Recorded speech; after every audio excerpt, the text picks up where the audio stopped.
Uh-oh. All right, we're live. All right, good afternoon, everyone. Hopefully everyone had a good lunch and is ready. We are in Watershed Plans as a roadmap for protection. If that's the session you want to be in, you're in the right place. If that's not the session you want to be in, you're in the wrong place. So again, thanks. Thank you to all of our sponsors, including DEP, who is our partner in this. We could not have done it without all of our sponsors and with DEP. The food would have been a lot less good. Virtual, if you cannot hear, make sure your stream is enabled in Zoom. In person, please silence your electronics. Q&A, please, we'll call on you, and then I'll repeat the question. Virtual, use the Q&A function to ask questions. And if you have any problems, reach to conference@thewatershed.org. Again, Q&A on the Zoom, please, and we'll deal with us in person. We do have some credits available. We do have 1.25 for PE credits. Please sign in and out in the back. We have approved for planner CM credits and CR credits, 1 and 1.25. Please sign in and out. That's one of our requirements. Oops, I went backwards. Okay. And then speakers. I'm going to introduce Kelly, and then Kelly's going to introduce the rest of the group. Kelly Curran is the science manager in New Jersey Highlands Council Water Protection and Planning Council, and she leads the science team as science manager. So thank you.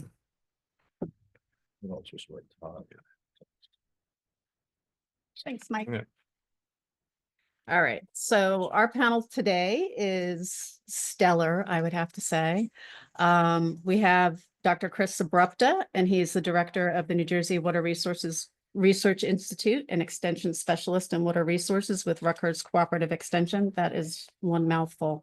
Yes, and a professor with the Department of Environmental Sciences at the School of Environmental and Biological Sciences, Rutgers.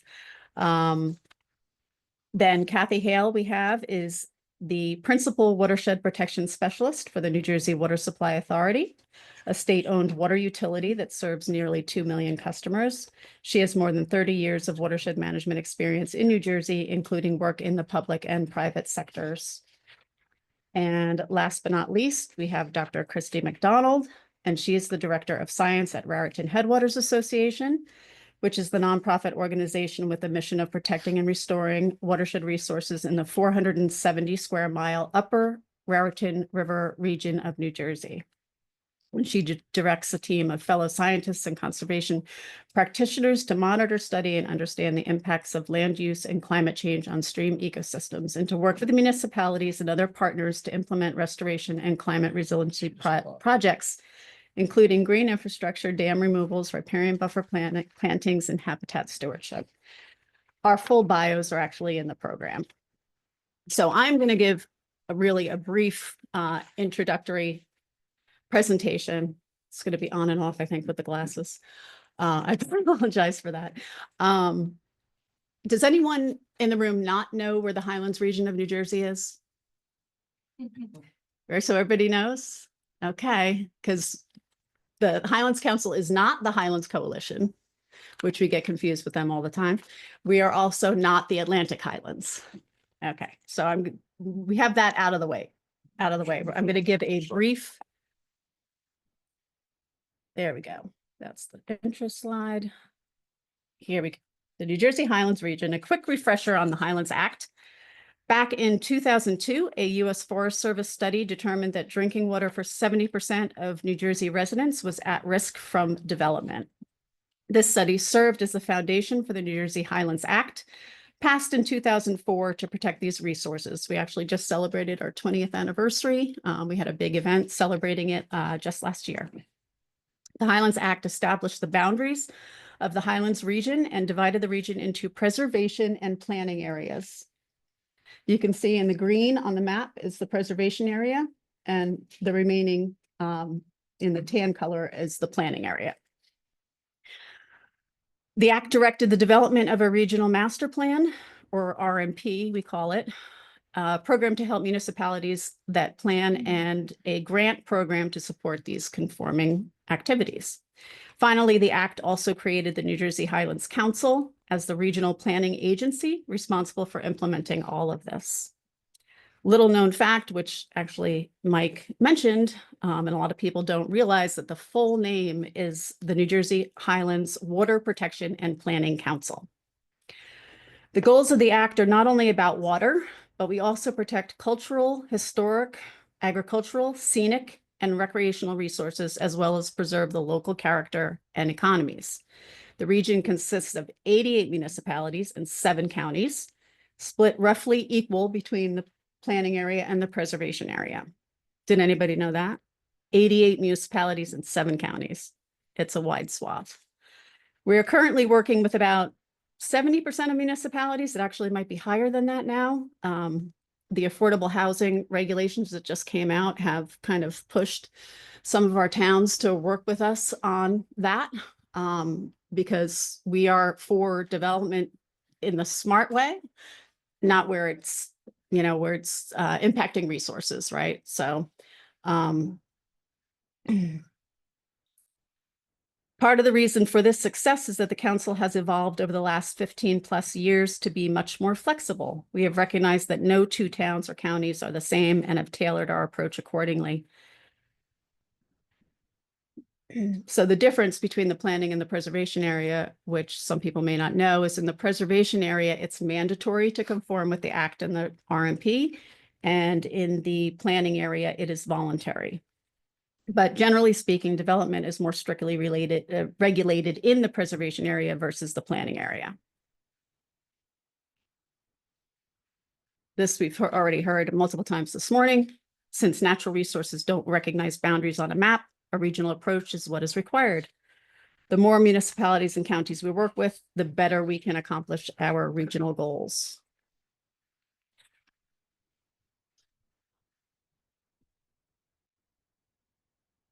The Highlands Council adopted the Regional Master Plan, or RMP, in 2008. On a day-to-day basis, we work with municipalities and counties to help implement this master plan at the local level. Essentially, the plan conformist process involves a municipality or county making revisions to local planning and land use documents so that they align with the act and the RMP. So let's get to the good stuff. This is the exciting stuff. Our grant program. In order to help municipalities and counties implement their priorities, the Highlands Council provides grants for projects that further the goals of the Act and the RMP. They're non-competitive with no required match for soft costs only. That's the only trigger. Planning, design, and engineering. So we can't pay for any hard costs, but you can't do those projects without a plan in place. So we're your first stop. They can be creative as long as it furthers the goals of the Act and the RMP. These grants are available to conforming municipalities through our plan conformance budget. In addition, funding may be made available to other entities through our RMP implementation budget, which would be awarded through a competitive RFP process. The session today is focused on this type of grant, which is what Chris is going to talk about. So I have a little animation here. We have many types of non-competitive planning grants for counties and municipalities. This slide demonstrates just literally a small sampling of what we can do. So long as the project implements the goals, policies, and objectives of the RMP, it's eligible. Note that watershed and lake management planning and water quality monitoring is included, which is what this session is mostly about. What is it watershed management planning, and why is it important? Watershed management plans are a means to resolve and prevent water quality problems that result from both point and non-point source pollution. An example of a point source is a sewage treatment plant, while an example of a non-point source is stormwater runoff. The plans are intended to provide both an analytical framework to restore water quality in impaired waters and to protect water quality in other water bodies that may be threatened by pollution. The 9 minimum elements for the Clean Water Act, Section 319, are incorporated into the plans. In the blue block box on the slide, you can find a listing of the 9 components.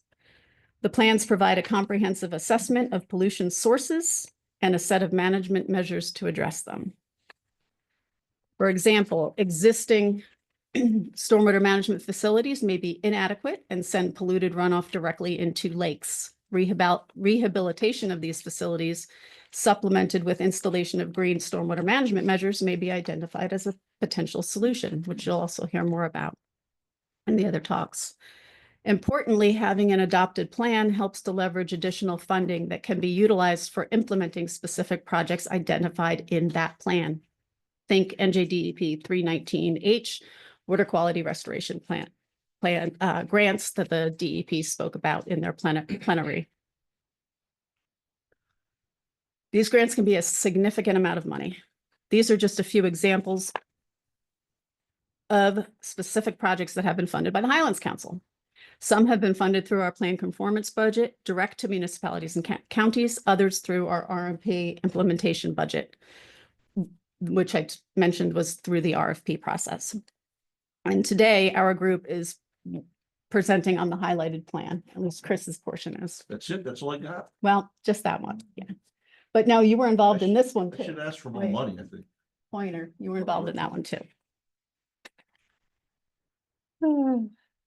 So we actually, I have my spreadsheet here, and we have actually invested since, let's see, 2018,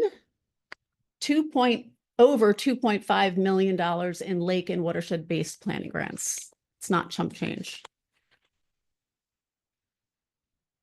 So the grant award steps are these. Everything starts with the scope of work, developed in collaboration with the Highlands Council, and then we approve it.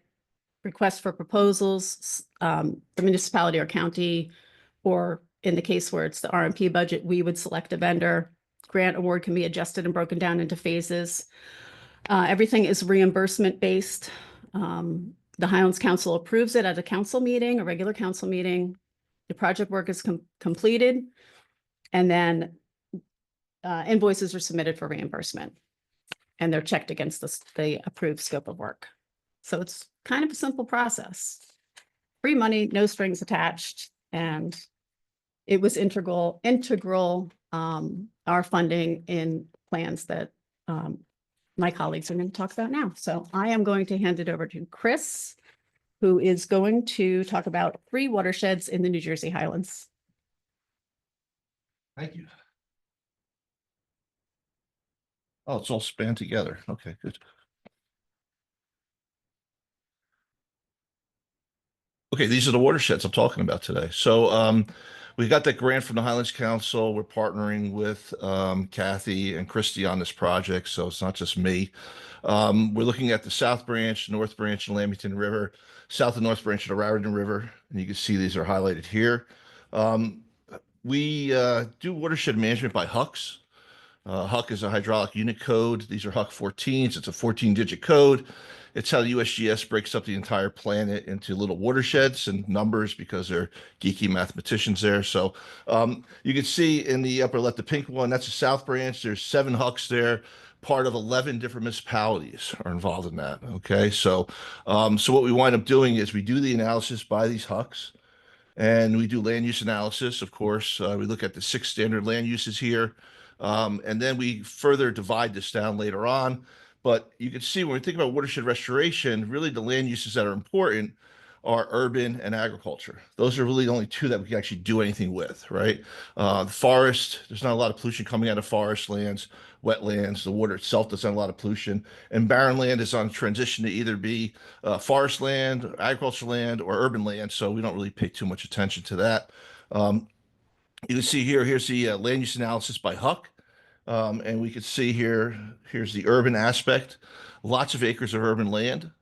So what we've done actually is we take this to the next step and we break down the land use into different categories, right? So New Jersey DEP has given us this table. These are loading coefficients for each of the different categories of land use. These are the same coefficients that New Jersey DEP uses for their total maximum daily loads. So whether you believe these numbers are right or wrong or accurate or perfect, we take them and we use them because DEP is already using them to develop the TMDLs. You want to compare apples to apples. So this is a great way to do that. And then we take all those 6 land uses and we further divide it down, right? And you can see here, residential, we've got high density residential, medium density residential, low density residential, commercial, industrial, all part of urban, okay? And we have about 58 different land uses, unique land use codes in just that South Branch watershed. And each of these land use codes has a loading coefficient associated with it. So we're able to go and calculate how much total phosphorus, total nitrogen, total suspended solids is coming off of each of the land uses in each of the hucks. So we have this table for all 7 hucks in the South Branch and all the other hucks in the rest of the watershed. And you can see how much area there is in each huck and each land use and what the pollution contribution is for that. So then we have impervious cover analysis that we do. Now, New Jersey DEP has some great GIS information. They've done a wonderful job over the last years putting all this stuff together. So they have a great impervious cover layer. We've been using the 2015 layer. Why do we care about impervious cover? Well, Tom Schuler tells us it's important. Tom Schuler started the Center for Watershed Protection many, many years ago. And this is that 10% number. Once you get beyond 10%, your watersheds are impaired. So when you go to add on to your house and they tell you you have too much impervious cover, you're exceeding 10%, you can blame Tom Schuler for that because all the town zoning ordinances stole it from Schuler. I met Tom at a bar one day. We were at a conference, and if you want to find Tom, he's usually having a Heineken at the bar. So I went and I bought him a beer, and I said, well, what's going on? He said, well, people complaining about this model. They don't like that 10% number. So he looked at some more stuff. And he said, it's not really a linear line, it's more of a cone, right? So as low as 2% impervious cover, you could start seeing impairments, right? So if you were really at the low end of the range, it could be either fair to poor, or it could be above excellent, right? So, and if it's at the other end of the range, you're mostly in the poor range. So this is kind of the new model that he uses, and he tries to get people to follow. I guess he ran out of color ink, and now it's all in black and white, so I'm not sure why. We also look at impervious cover. They have buildings, roads, and others. And I guess others, parking lots, sidewalks, things like that. So we break this down by a huck, and we also look at impervious cover for each huck.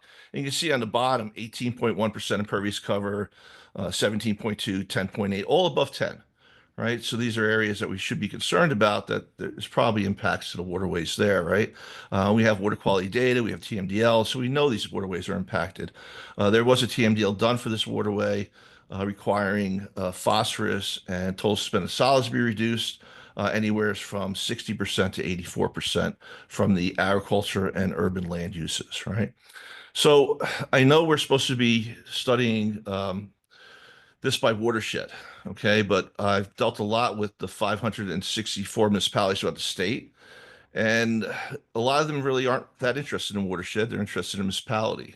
And we know pollution doesn't stop at the watershed boundary, but their permit does. So all these towns have what's called an MS4 permit. The M stands for municipal. The 4 S's are separate storm source system. And that permit requires them to do these watershed improvement plans. So when we're doing these plans, we said, well, we need to give the township something to participate in this process, right?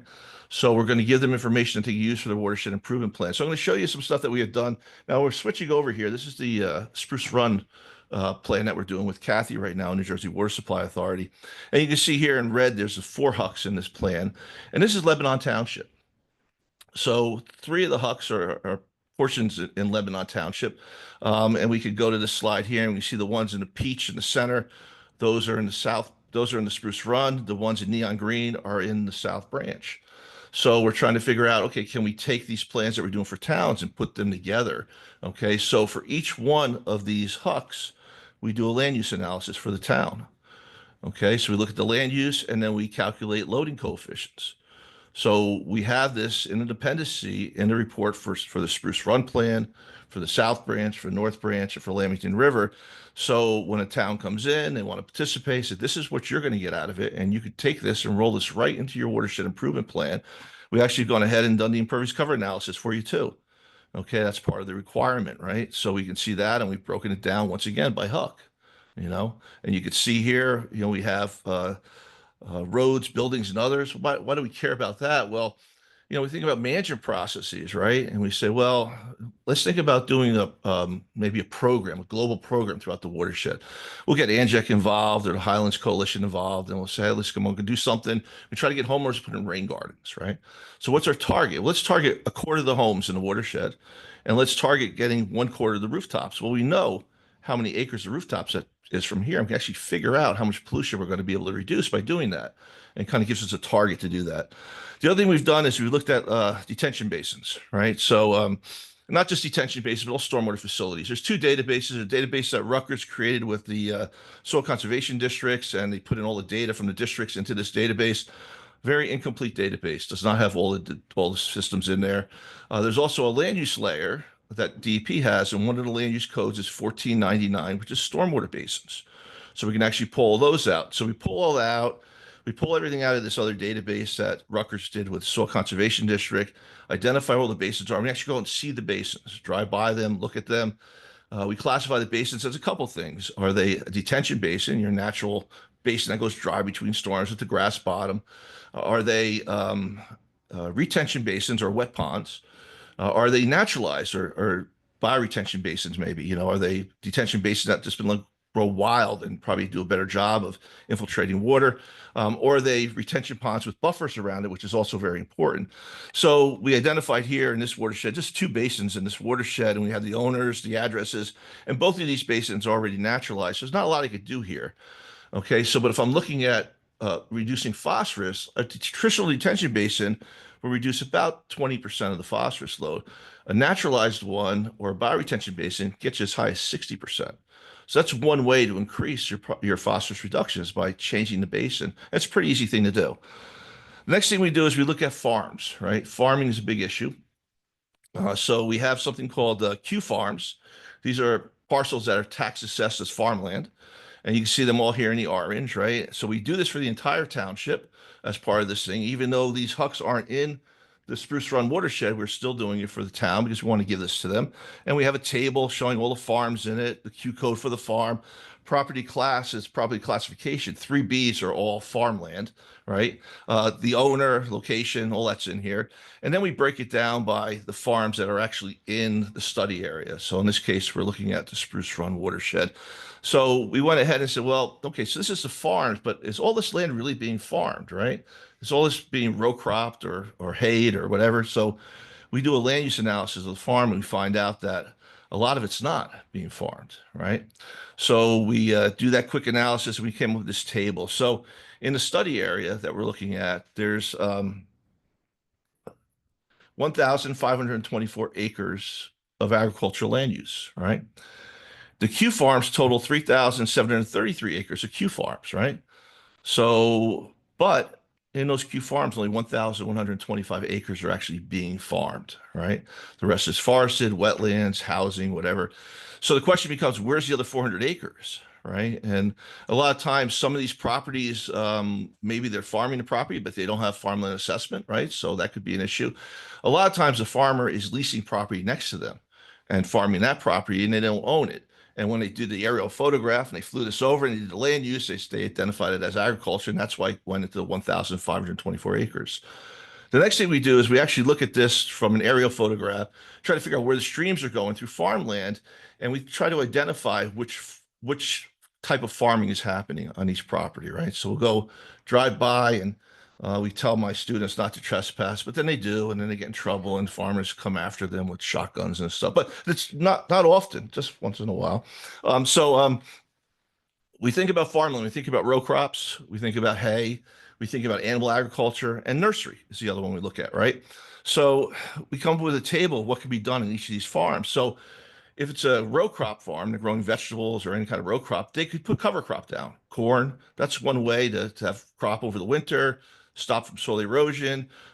We look at the streams going through the farm. Is there a buffer on the stream? Can the buffer be enhanced? If it's a nursery growing ornamentals, there's a lot of impervious cover for nurseries. There's opportunities to do rainwater harvesting. So these could all happen on nursery sites. And if it's animal agriculture, well, manure management's a big one, right? So these are things we look at and we provide this and it all goes into the plan. The last piece of this is identifying projects that can actually be done in the watershed, right? So In the MS4 permit, you're supposed to do a watershed improvement plan. So New Jersey DEP calls these watershed improvement projects. We often just call these green infrastructure projects. And the idea is that we have to go into places that are already developed and put in stormwater management where there isn't any, right? And all you guys who want to pass more stringent requirements on all the developers and stop development completely in Jersey, that's wonderful if you want to do that. But that's not going to clean any of our rivers up. Okay. It's just not going to let them get any worse. We want to clean up our rivers. We want to stop flooding. We have to go back and retrofit existing development with stormwater management. That's the only way to do it, right? So, here's a picture of rain garden, porous pavement. Here's me teaching people how to assess sites actually in Newark. So we do this two ways. We have look here first sites. These tend to be sites that we always have opportunities to put in practices. So we'll go into a town, identify these sites, go out and see them. We came up with another method here and we said, well, what if we look at tax exempt properties? So in the parcel data, there's a land use code 15.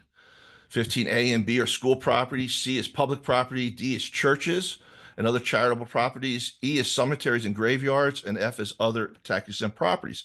So these seem like a great place to start. So maybe we should just map these out and see if there's any opportunities there, except cemeteries scare me. So we don't do cemeteries and graveyards because I'm a little bit frightened by that. So anyway, so we went ahead and we did this. This is an example for Lebanon Township.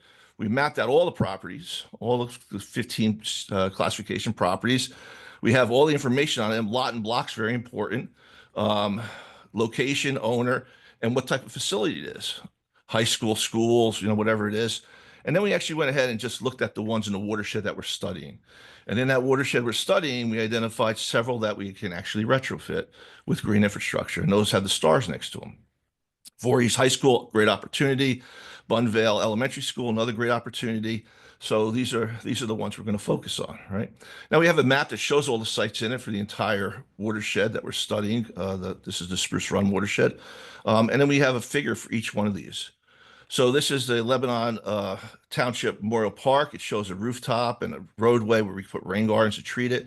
You have a drainage area for each of those systems. We actually do calculations for this and figure out how many acres we're treating, how much pollution we're removing with the rain garden, and actually come up with numbers to put into the plan. Say if we put these in, here's how much we're going to reduce the phosphorus load by, the nitrogen load, the TSS load, and at times fecal coliform load too we look at. So here's one that's the municipal building, and we want to do something in the municipal center because everybody goes there. It'd be a great place to show it. And yes, they have a big detention basin on the bottom, but I'm sure that was built a long time ago. It's probably not managing everything it should be. So we could still probably add things to this, right?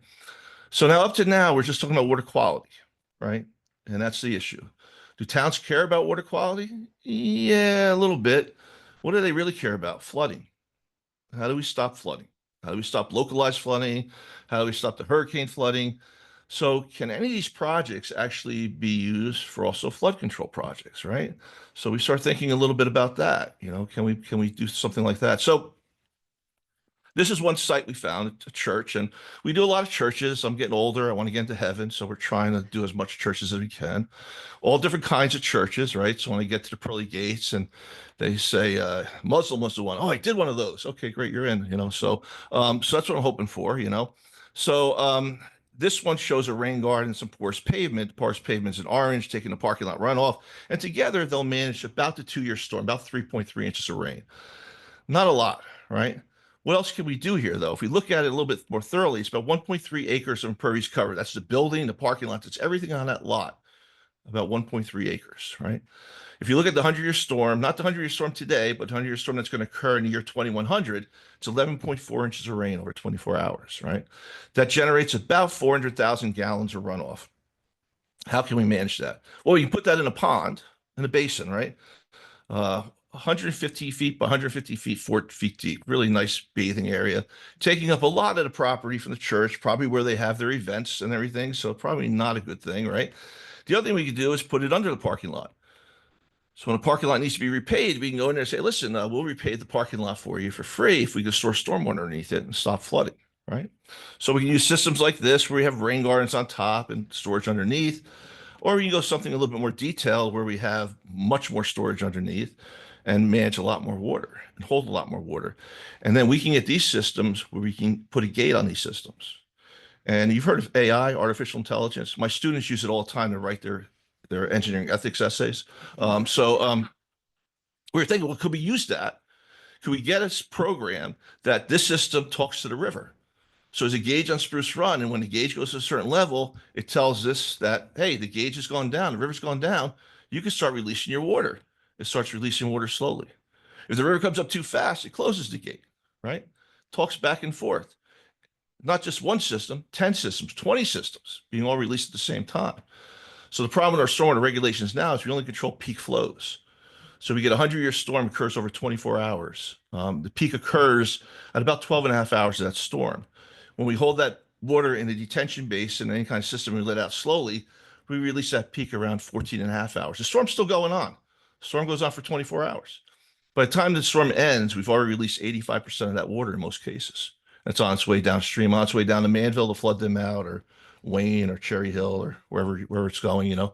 So the idea is that we need to hold this water longer, all the water longer, till well after the storm. And this might be a way to do it. Is that good? Was that 19 minutes and 20 seconds? That's why I timed it before. Good.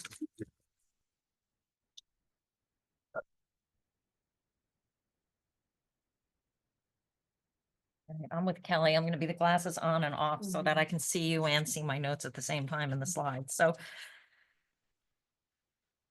there we go. So New Jersey Water Supply Authority, for those who may not know, we were created in 1981 to manage and maintain water supply facilities that are owned by the state. We provide raw water in both the Raritan and Manasquan water supply systems, selling to water purveyors, both private and municipal. And then they treat the water and distribute it to the end users, the customers. The Raritan system includes Round Valley and Spruce Run reservoirs, and those are the first and third largest reservoirs in the state. And then also the Delaware and Raritan Canal, which is a 60-mile long historic facility that's now used as a water supply transmission complex. And then the Manasquan system consists of the Manasquan Reservoir and the Manasquan Treatment Plant. Between the two systems, we serve approximately 2 million service connections. Our primary role, as I said, is to provide untreated water to the water purveyors of a certain quantity. Our contracts do not specify that what quality we provide to our customers, but we do have that agreement with them, unwritten agreement, that it's much easier to keep pollutants out of the water supply than it is for them to remove it at the facility.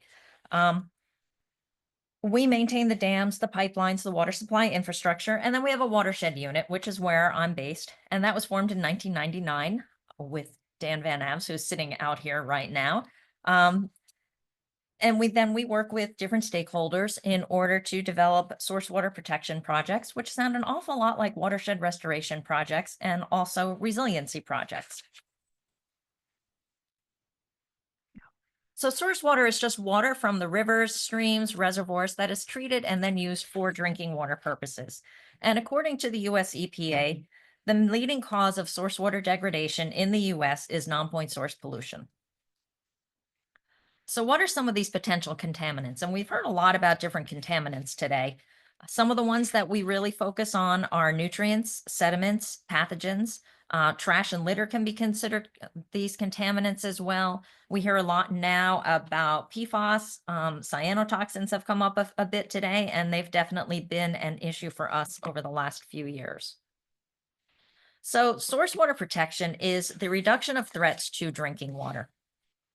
There are 3 areas that we can focus on: protection of high quality resources, prevention of increased flows and loads, and then also fixing existing problems.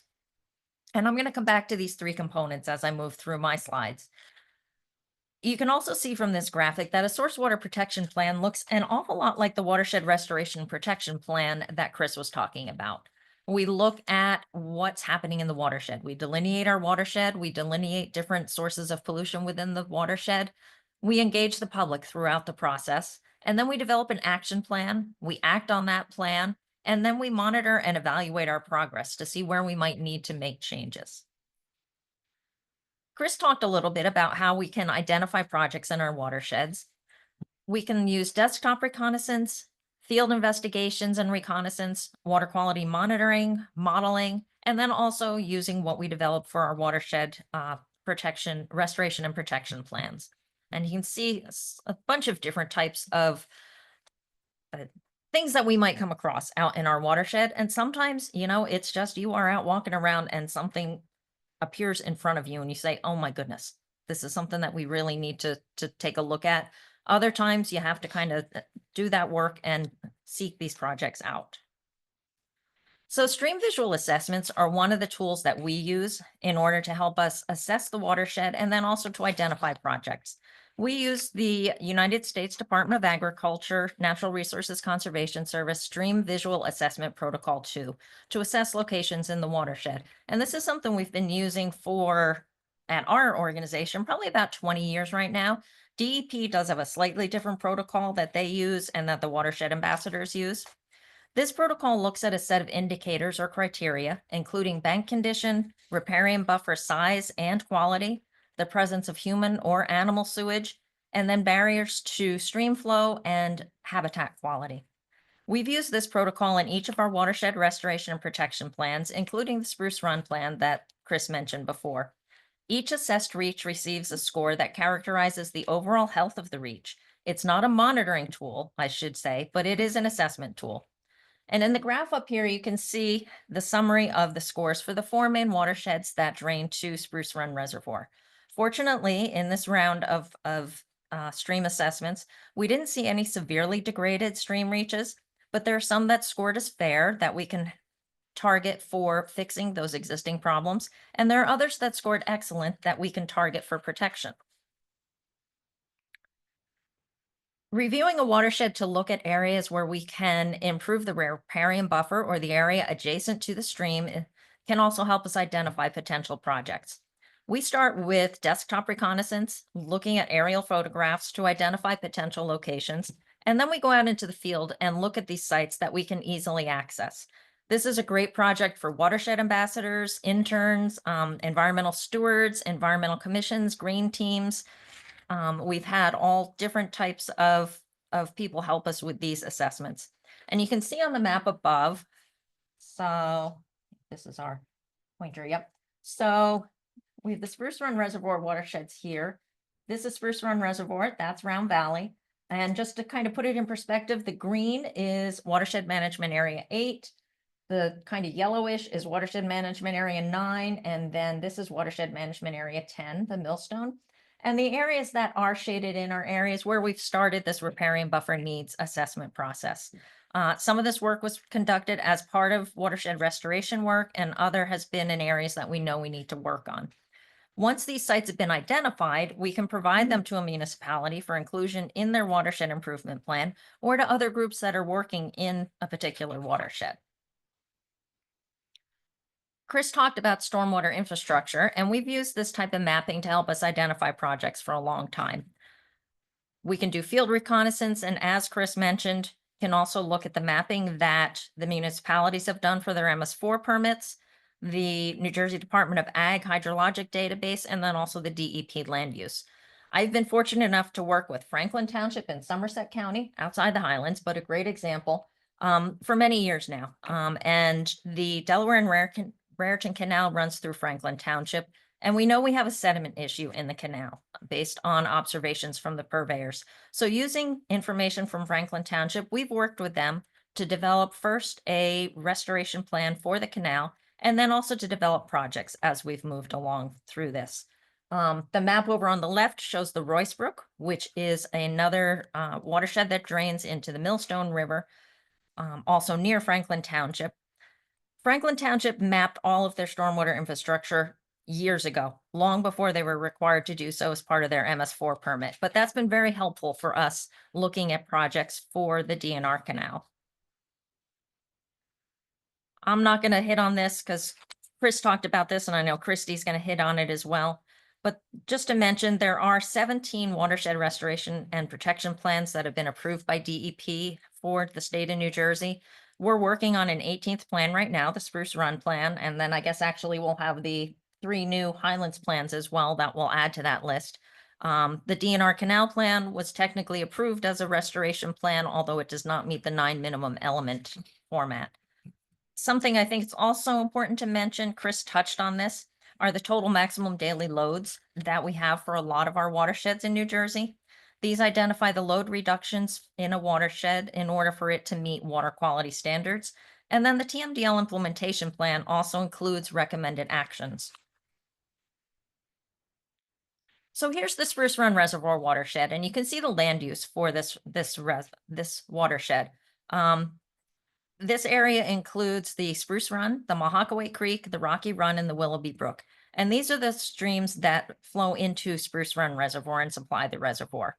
And as I mentioned, this reservoir is the third largest in the state and is part of the water supply system for more than 1.5 million customers.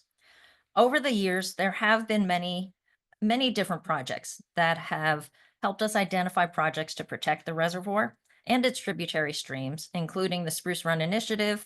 We had an EPA targeted watershed grant. We have river friendly programs that I'll talk about. And we also had the Mahakaway Creek Stormwater Restoration Plan. There's also been a lot of work done at the municipal level and by nonprofit organizations in the watershed.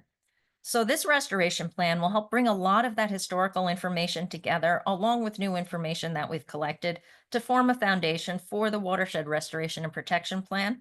And it'll help us also try to reduce the occurrence of harmful algal blooms, which have been a significant problem in the reservoir for the last several years. One of the challenges of this plan is bringing all of the municipalities together. So that's something that we've been working to do. And with the information from Chris and information we've developed, we'll have, I think, a lot of great information to provide to the municipalities that'll help them with their watershed improvement plans. We're also working on a Spruce Run Reservoir characterization plan, and this is going to help us look at the entire system. We started with the question of whether harmful algal blooms that we knew about were able to reach the water supply intakes, which are several miles downstream of the reservoir. We also look at the different water bodies in our watersheds that have had recurrent issues. So we have a grant from DEP to complete a reservoir characterization plan, and this will be an in-depth analysis of the water quality and conditions in the reservoir, and then also we'll use the information that we have about the contributing watersheds. This will help us make in-reservoir recommendations as well as those recommendations up into the reservoir. And I should mention too that the Spruce Run Reservoir Watershed Restoration and Protection Plan is funded in part by an implementation grant from DEP, also with some money from the Natural Resources Conservation Services, National Water Quality Initiative, and then also from the authority's Source Water Protection Fund. So another recent plan that we completed with New Jersey American Water, our largest customer, focused on a particular pathogen, Cryptosporidium. Who in here's heard of Cryptosporidium, except for my New Jersey American Water people back there? So yes. So 6 years ago, I don't think I had really heard about Cryptosporidium. A watershed control plan for Cryptosporidium looks a lot like a watershed restoration plan. Crypto is a parasitic protozoa that causes gastrointestinal illness, and it's one of the primary causes of waterborne diseases in the US and worldwide. It's very difficult to remove from water. It's persistent. Chlorine doesn't kill it all. So it's more of a problem and tougher to deal with than, say, fecal coliform that we've traditionally looked at. The major sources are sewage treatment plants and septic systems, agriculture, and wildlife. Along with the watershed control plan, we're working with the United States Geological Service on a source trackdown plan to help us better characterize the sources.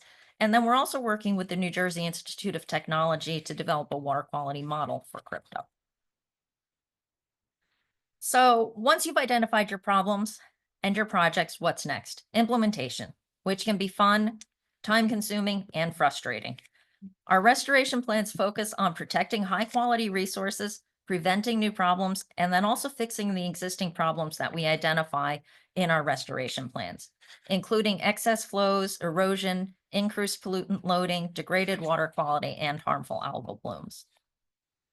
So we have a land preservation and stewardship program, which is an important part of our source water protection toolbox. The authority has a set of criteria that help us identify parcels that are important for water resources protection. We look at different criteria, and many organizations have criteria. Conservation Blueprint Plus is a model that applies to the whole state that has a lot of useful information. We look at riparian areas, wetlands, landscape project data, and erodible soils to help us identify parcels. Currently, we have 39 owned or co-owned parcels that are part of our program. Most of these are co-owned with other organizations such as the counties, municipalities, nonprofits in the area. Stewardship of these lands is an important part of the program because unless we are also stewarding these lands, they can become part of the problem as opposed to part of the solution. We talked about, and Chris talked a little bit about green infrastructure. So one of the things that we do is look at ways to improve water quality treatment of existing stormwater facilities. I mentioned our DNR canal restoration plan, and that focused on reducing sediment loading into the Delaware and Raritan Canal. A couple of the projects that I'm showing here, this is a nutrient separating baffle box, and this is a rain garden at Quailbrook Golf Course, and these are Filterra units. And all of these were installed in the watersheds draining into the Delaware and Raritan Canal. As part of those projects, some of this was funded by DEP, some by the authority's restoration fund, source water protection fund, and all of these have been working with Franklin Township as well, and then also some of the other organizations in the watershed. Real quick, what happens when you have a traditional detention basin? Typically, a stormwater detention basin is going to have mowed turf. It's going to have a concrete low flow channel. These concrete low flow channels just move water right through the basin without giving a chance for water quality treatment. Turf grass is not great for water quality treatment. Turf is shallow rooted and is typically in a compacted soil. So you can see a couple of examples of detention basins that are traditionally constructed. A retrofitted basin typically has a longer and slower path for water flowing through the basin, which gives time for water to soak into the ground and pollutants to be filtered out of that water. By raising the height of some of the outlet openings, we can also increase the detention time in the basin. By using meadow vegetation, shrubs, or trees, we have vegetation that has deeper roots, and that can also help pollutants be absorbed and more water be absorbed into the soil. And you can see here, these are photos of 5 detention basins that we worked with Franklin Township to retrofit in Franklin Township in Somerset County. And we can use these similar concepts in the Spruce Run Reservoir watersheds and then also in the Highlands watersheds that we're working in. Agricultural best management practices. Ag gets a lot of fingers pointed at it. Sometimes rightfully so, sometimes not so much. In most source water assessment plans, TMDLs, et cetera, we see recommendations for agricultural management practices. And there are a lot of practices that'll help farmers manage the nutrients, the sediments, the bacteria on their farms, including filter strips, heavy use area protection, fencing animals out of streams, buffer improvements, and manure storage. So we have the Raritan Basin Agricultural Cost Share Program. And this is something we've been doing for, I guess, about 15 years now. Fencing animals out of a stream, constructing a manure storage facility, all of these things can cost thousands of dollars, which a farmer may not have. The Natural Resources Conservation Service will provide funding for these practices, but it typically only covers about 50 to 75% of that cost. Our agricultural cost share program is designed to incentivize practice implementation by increasing the amount of cost share up to 100%, depending on the practice. We've utilized funding from DEP for this, but then also a significant amount of money out of our source water protection fund.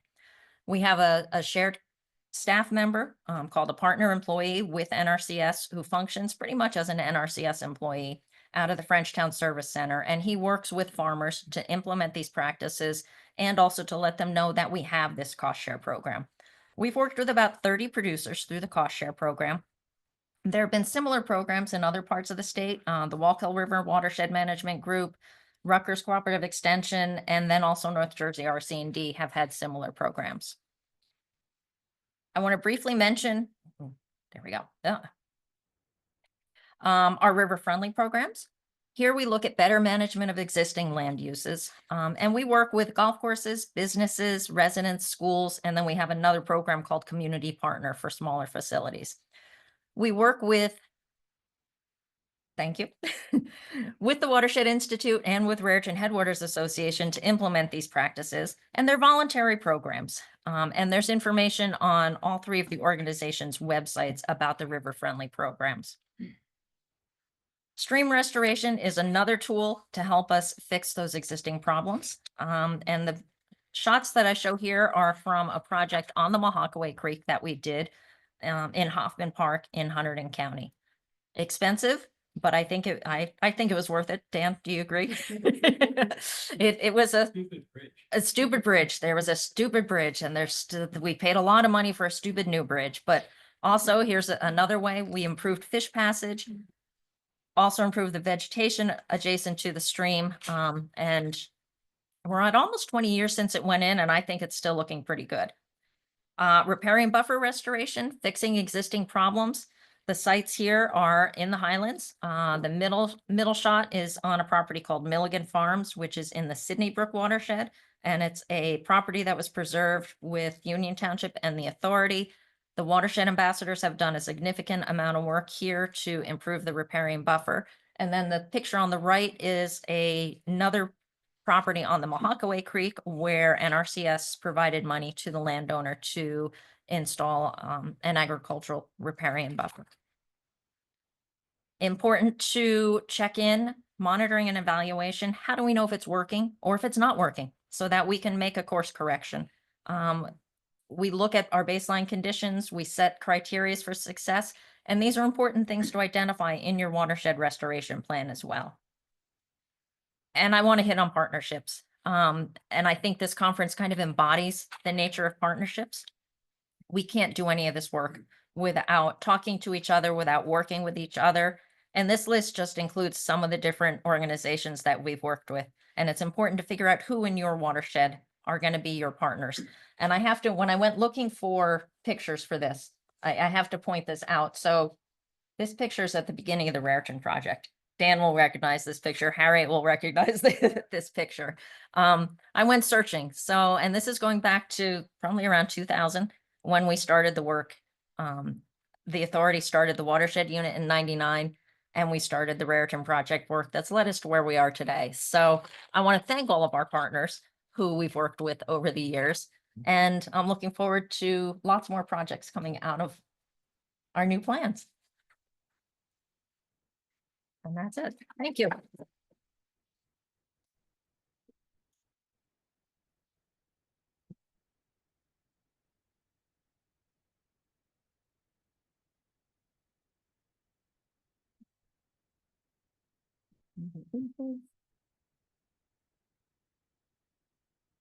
Good afternoon, everyone.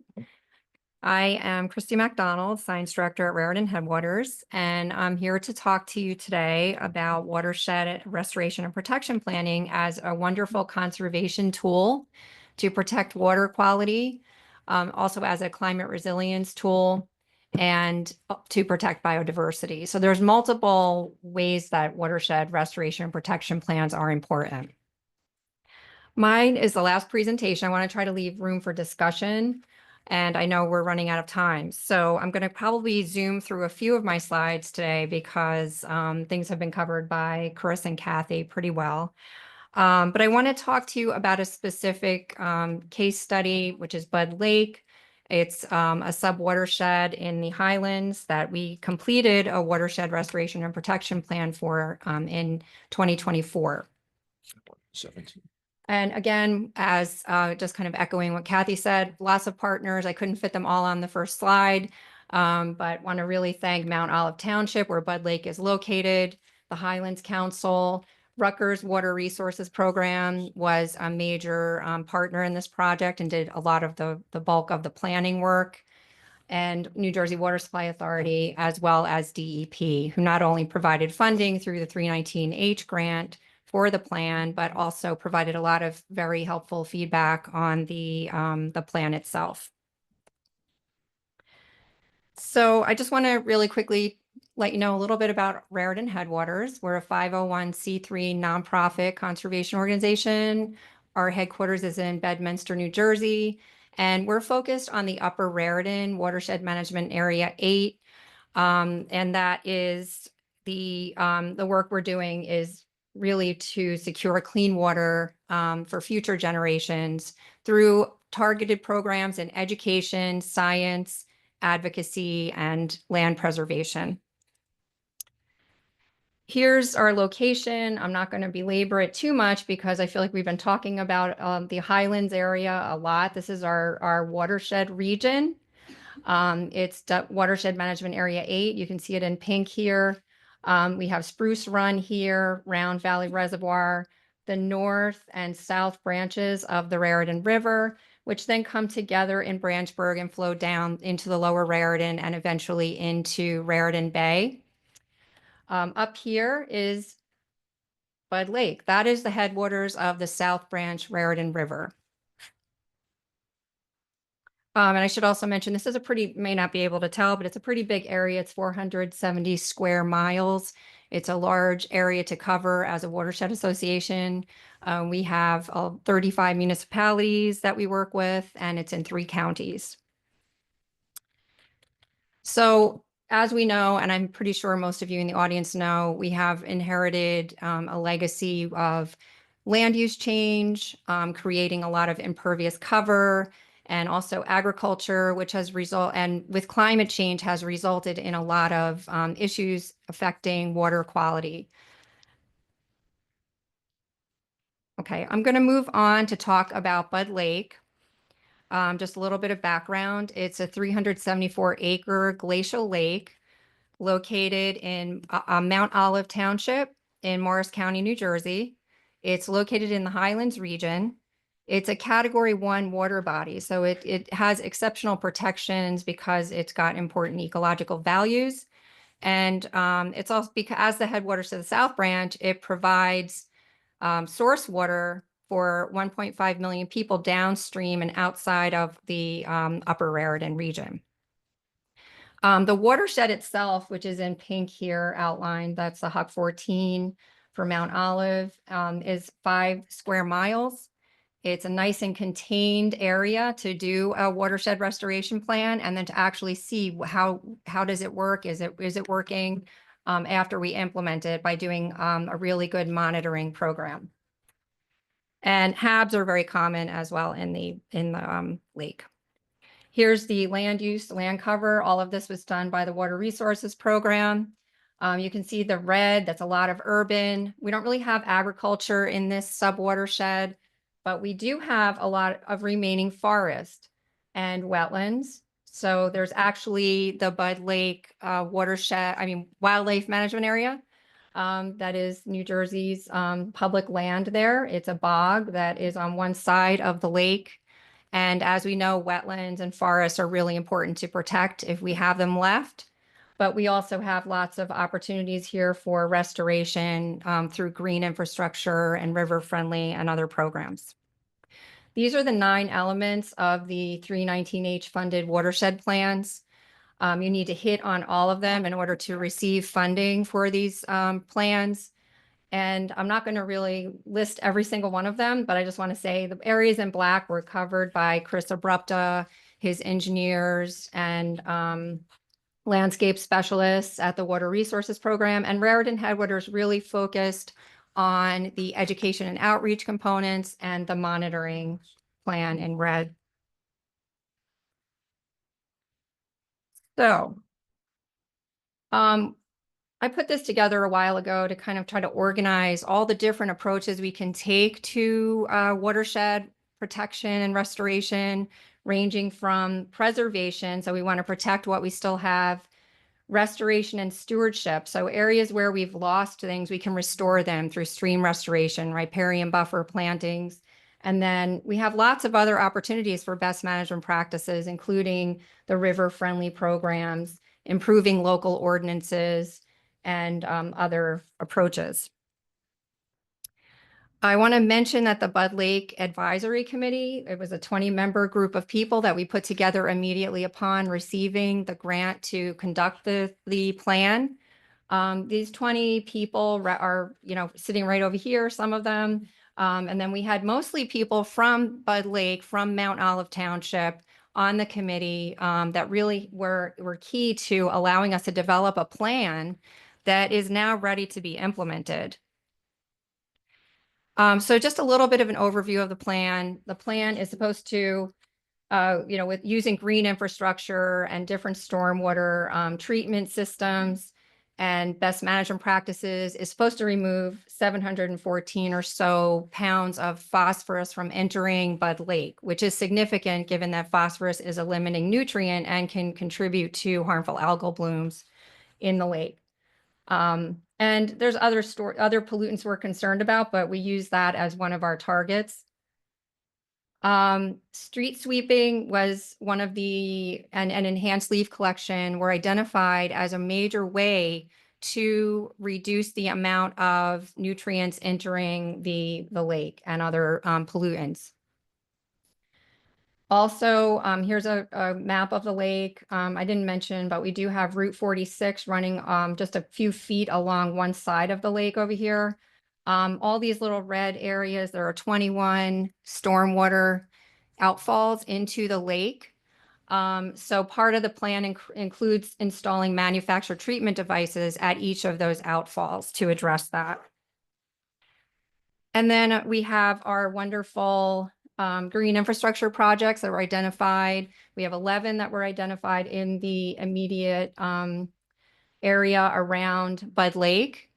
And each of those projects has its own plan. As Chris showed you, there's a plan that has usually several approaches to capturing and treating stormwater on site. I'm just going to focus in on two of them. One of them is the Abiding Peace Lutheran Church, which is a 125,000 square foot area right here. It's there's the lake. There's Route 46. Here's the church overlooking the lake. Chris has developed plans for the parking lots to install porous pavement. We have rain gardens, a roadside bioswale, and rainwater harvesting cistern. And then Turkey Brook Park is also an area where there's going to be a lot of porous pavement installed, rain gardens and bioswales, and that's a 49,000 square foot area. And the good news, sorry about that. The good news is we actually have two projects that are ready to go in as demo rain gardens that Chris and his folks have designed at the Abiding Peace Lutheran Church and Turkey Brook Park.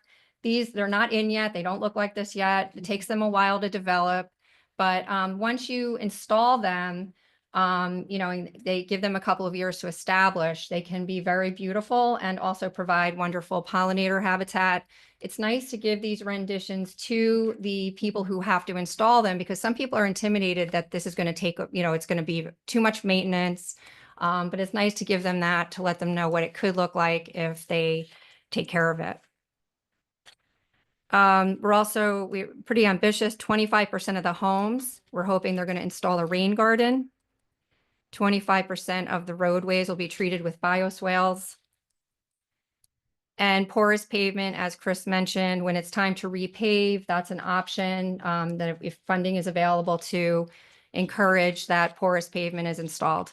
We're also going to be working on naturalizing all the detention basins in the subwatershed.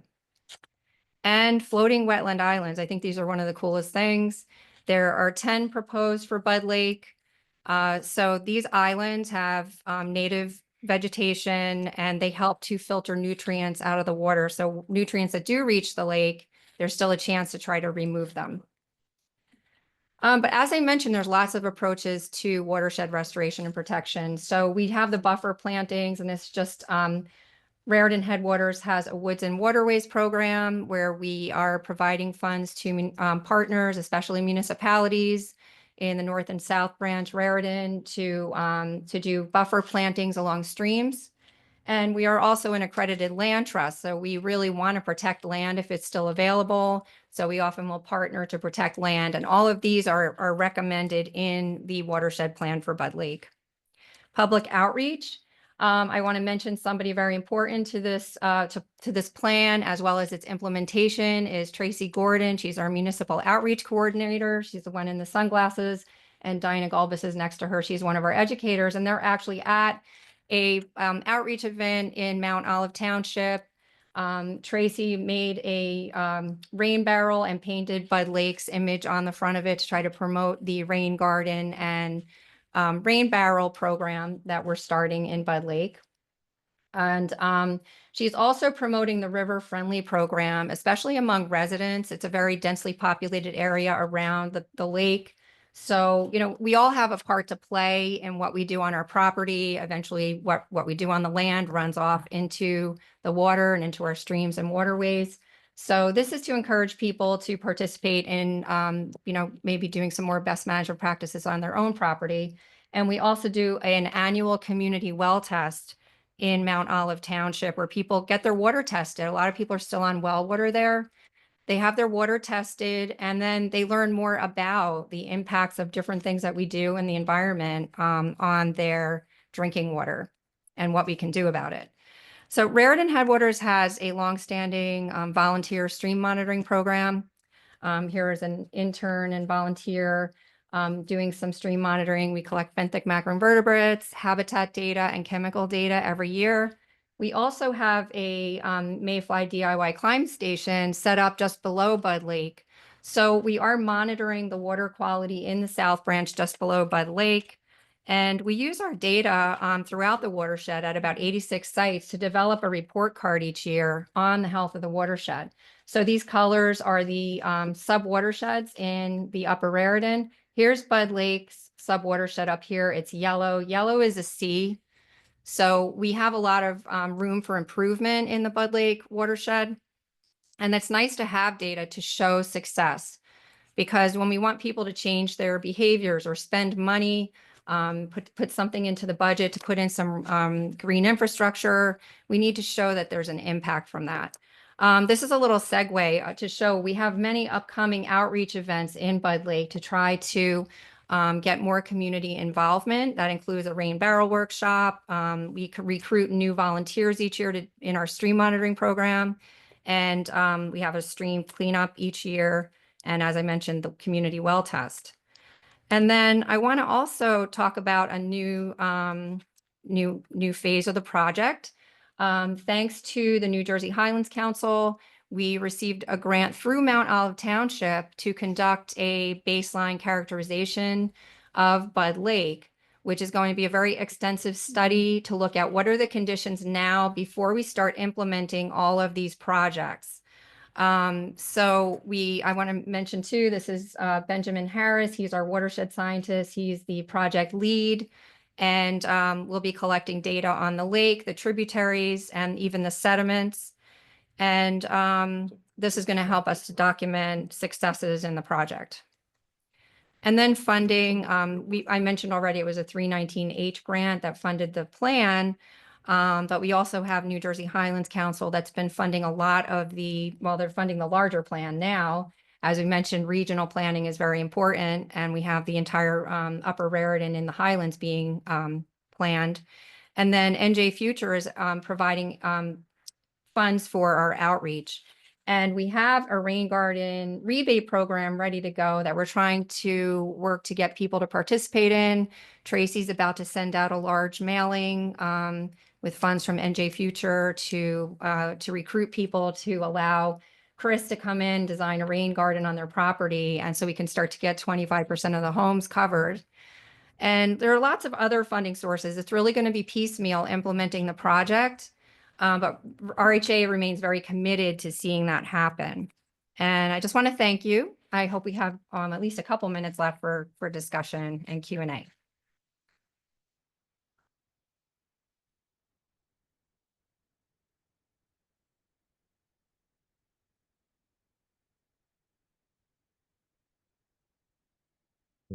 I can read the slides. It's very small. Me too, Reed. All right. The first question is from Sandra Levine. She actually has a job that I used to have as Director of Water Quality Programs at the Great Swamp Watershed Association. With the ag program, how do you manage follow-up to be sure that the changes are maintained? We have had issues in the past where we go back 5 or more years later and find that the farms have gone back to their old ways. So in our contracts with farmers, we require that they maintain the practice for the lifespan of the practice, and NRCS designates lifespans for each practice. And we also have the right to go back in and take a look at that property to see if they are still using the practice as it was designed. You know, they are supposed to legally notify us if there's a change on the farm in ownership or in use. I think in general, right now, we see that a lot of these farmers, once they're involved with NRCS for one practice, they're going to be involved in multiple ways for multiple years. So if there are significant changes on the farm, then we're going to have a little bit of a heads up that way. You know, we have not had an issue at this point. You know, it'd be great if we can have more of a long-term kind of baseline monitoring program as we do with our preserve properties, as you know, SADC does with preserve farms, and we might get to that down the road. Do we have any questions from the audience? Oh, Just You, she's trouble. spit it out and you can repeat it. Or you can. I think this is for Kathy and Chris. You guys talked about when you're doing your watershed improvement plans and like doing stuff and breaking stuff out for the municipalities to help them. Is your intent to reach out to them, or are you sitting there and waiting for them to reach out to you? And how has the communication gone back and forth with the municipalities? So we just keep it in a file. We don't share with anybody. It's just for our own. No, we reach out to the towns, and actually, Christie's team is actually reaching out to them now for the South Branch and North Branch and Lamington River, trying to get them to come to meetings, and we're using that to entice them to come to meetings. Kathy and I did the same thing for the Spruce Run.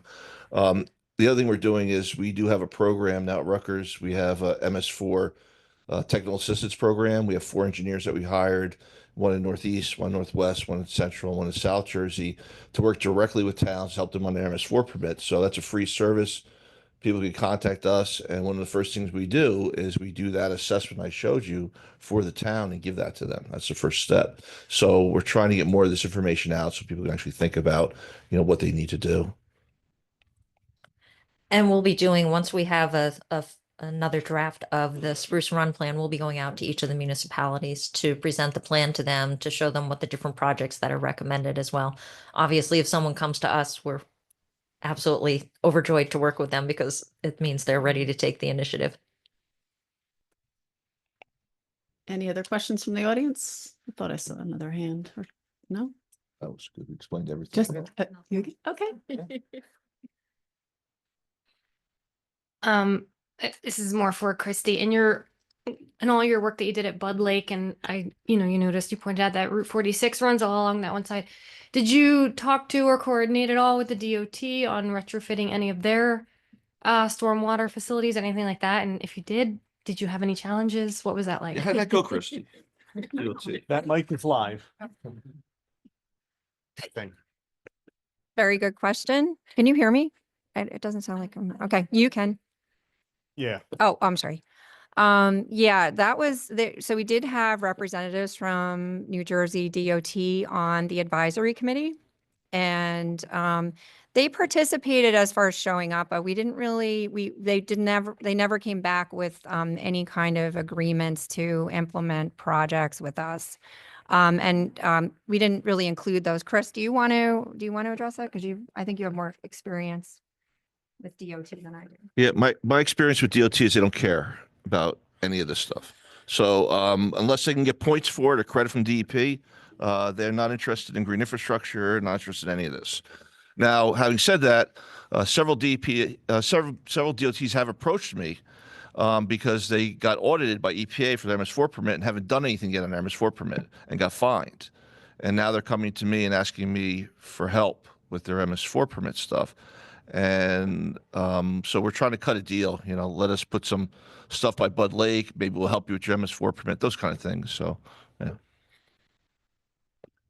And I think that's a difference in perspective from between state DOT, where we've had significant challenges also getting projects implemented, versus the county and municipal DPWs or DOTs, where they're starting to look for those things to put into their watershed improvement plans. Any questions there?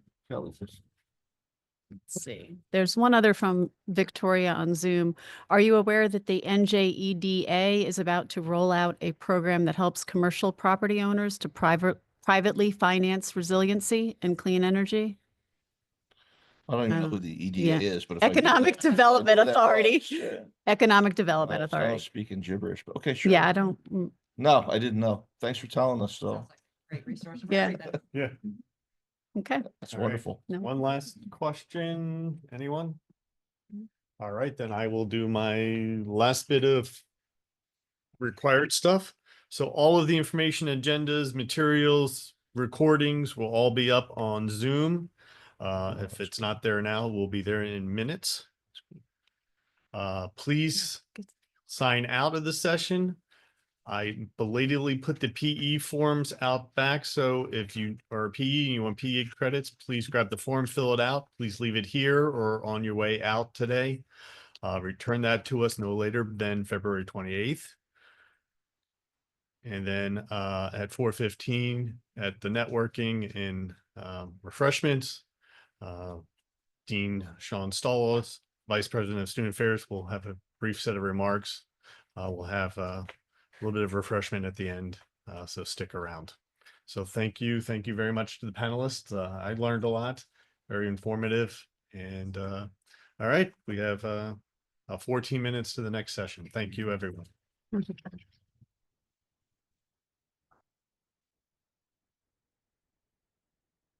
Oh.